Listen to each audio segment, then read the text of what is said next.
Akin. Kung ayaw mong gamitin ko ito laban sa'yo. Akala mo ba'y masisindak mo kami sa iyong brilyante? Meet me at my hometown, with nothing on under your trench coat. There's no end. Mas bagay pa rin sa akin to. At lalo nang hindi ka nababagay dito sa Lorena. Mas nauna ako sa'yo. Nauna ka. Pero ako, ang bago. Pakakawalan ko lamang siya kung aalis kayong lahat dito sa Sapiro. Paano kung di kayo pumayag? Walang magagawa si Perena kundi umiyak. Hindi ka tawa-tawa. Sa palagay mo ba ay dadayo kami rito para patawanin ka lamang? Mamili ka, Howard. Mawala ng hininga gamit ang brilyante ng hangin? Malunod kayong lahat gamit ang brilyante ng tubig? O gumawa ako ng lindol upang tuluyan na ang gumuho ang Hatoria?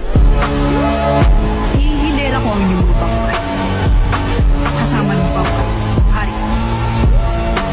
At ipagsisigawan lang ang tagumpay.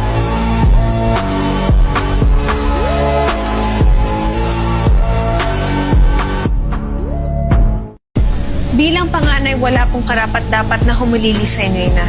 Kung hindi po ako. Hindi gulang ang pamantayan sa pagiging reyna, Perena.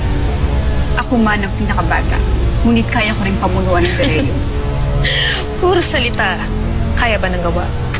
Gusto ko ang kanyang yabaw at tapang.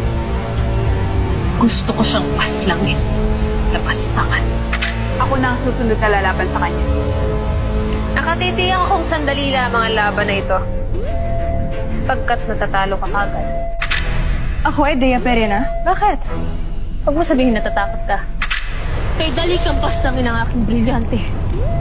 Ngunit hindi ko ito muna gagawin sa'yo. Pagkat nais pa kitang pahirapan.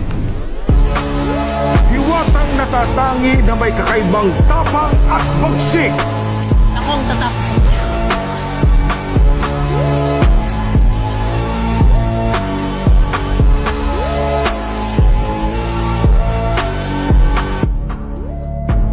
Wala na dito ang iyong ama, Perena. Tumakas siya na parang takot na pa siya. Hindi mo na alam mo na bakit hindi ka pinili ng ating ina. Mahimik ka! Mahal na Reyna! Hindi niyo ba naiintindihan ang aking sinabi? Natutulog lang siya! Natutulog? Ngunit ayaw niyang gumising kahit siya ay aking yugyugin? Dahil ng aking ama, mamamatay ako ng taas no na hindi ako lumod sa kahit kanino man.